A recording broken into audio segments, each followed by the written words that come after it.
You're watching the chariot race from the Academy Award-winning film Ben-Hur. This is one of the greatest action scenes ever filmed. The movie is based on the book by the same name, Ben-Hur. The race was filmed in a massive stadium, 18 acres wide in Rome, Italy. It combined meticulous set design, expert horse training, and daring stunts to create one of cinema's most iconic action sequences. But not only is the film Ben-Hur amazing, but even more amazing is the story behind the writing of the book Ben-Hur. It was the best-selling American novel in the 19th century. Ben-Hur sold so many copies that it was second only to the Bible as the best-selling book in America, and it would hold that position for 36 years. Let's see some more of this exciting sequence.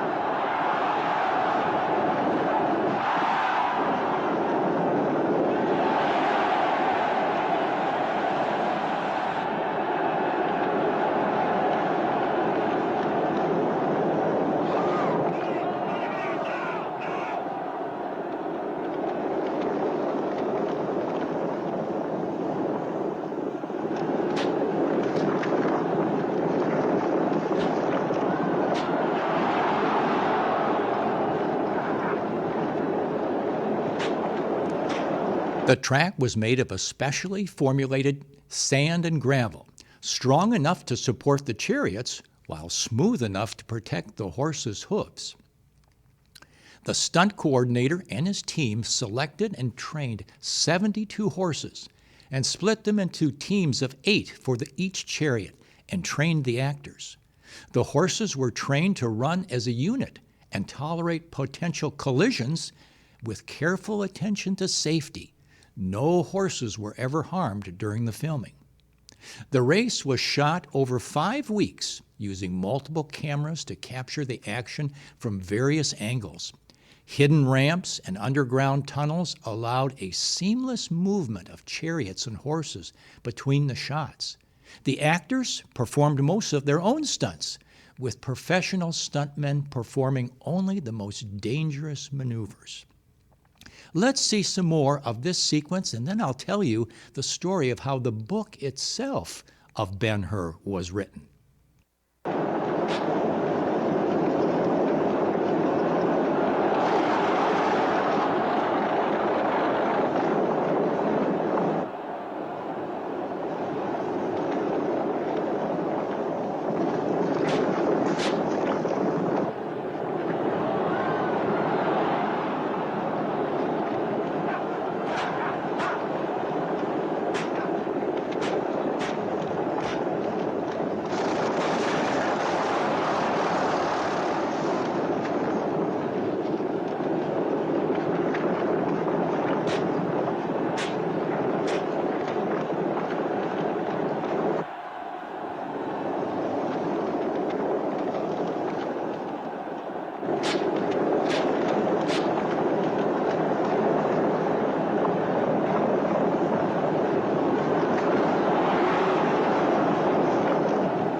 The writing of the book Ben-Hur by author Lew Wallace was even more amazing than the filming of the chariot race. Lew Wallace was a Civil War general and later governor of New Mexico. He started out to write a book against Jesus Christ, and in the process was converted. These are his words. He said, after 6 years given to the impartial investigation of Christianity as to its truth and falsehood, I have come to the deliberate conclusion that Jesus Christ is the Messiah of the Jews, the Savior of the world, and my personal Savior. He told a friend how all of this happened. He said, I'd always been an agnostic and denied Christianity. Robert C. Ingersoll, a famous agnostic, was one of my most intimate friends. He once suggested, "See here, Wallace, You're a learned man and a thinker. Why don't you gather material and write a book to prove the falsity concerning Jesus Christ, that no such man ever lived, much less the author of the teachings found in the New Testament? Such a book would make you famous. It would be a masterpiece and a way of putting to an end the foolishness about the so-called Christ. The thought made a deep impression on me, and we discussed the possibility of such a book. Lew Wallace said, I went home to Indianapolis, to my home, and told my wife what I intended. She was a member of the Methodist Church and naturally did not like my plan. But I decided to do it and to begin to collect material in libraries both here and in the Old World. I gathered everything over that period in which Jesus Christ, according to legend, should have lived. Several years were spent on this work. I had written nearly 4 chapters when it became clear to me that Jesus Christ was not just a real personality as Socrates, Plato, and Caesar. The conviction became a certainty. I knew that Jesus Christ had lived because of the facts connected with the period in which he lived. I was in an uncomfortable position. I had begun to write a book to prove that Jesus Christ had never lived on earth. Now I was face to face with the fact that he was just as a historical person as Julius Caesar and Mark Antony. I asked myself candidly, if he was a real person, and there is no doubt about it, was he not also the Son of God and the Savior of the world? Gradually, the consciousness grew that since Jesus was a real person, he probably was the one he claimed to be. I fell on my knees to pray for the very first time in my life, and I asked God to reveal himself to me and forgive my sins and help me to become a follower. Towards morning, the light broke into my soul, and I went into my bedroom and woke my wife and told her I had received Jesus Christ as my Lord and Savior. "Oh, Lou," she said, "I have prayed for this ever since you told me of the purpose to write this book, that you would find him while you wrote it." Now let's see the exciting conclusion to the sequence of the chariot race in the original movie of Ben-Hur.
There's a great deal of evidence for the truth of the claims of Jesus Christ, but they will mean nothing if we do not look at the evidence.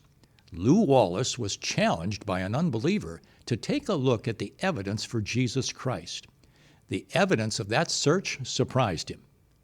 Jesus said, "Believe me when I say that I'm in the Father and the Father is in me, or else believe on the evidence of the miracles themselves."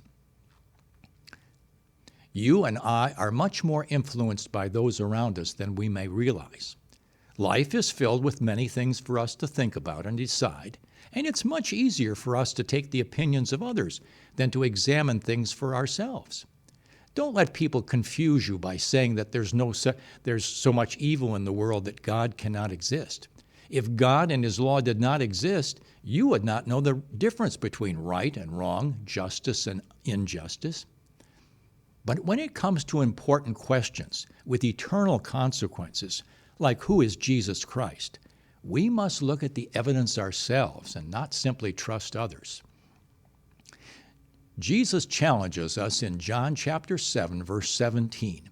He says, "If anyone wants to do the will of God, he will know whether my teaching is from God or merely of my own." If anyone wants to do the will of God. Don't let other people think for you or twist the truth with clever arguments. On important subjects like Jesus Christ, decide for yourself. Jesus Himself says, "Seek and you will find. Knock and the door will be open." Read the 4 Gospels and make up for your own mind who Jesus really is. Remember that evidence always demands a verdict. This has been Gary McCubbin, Stories of the Quiet Revolution, number 16, Ben-Hur.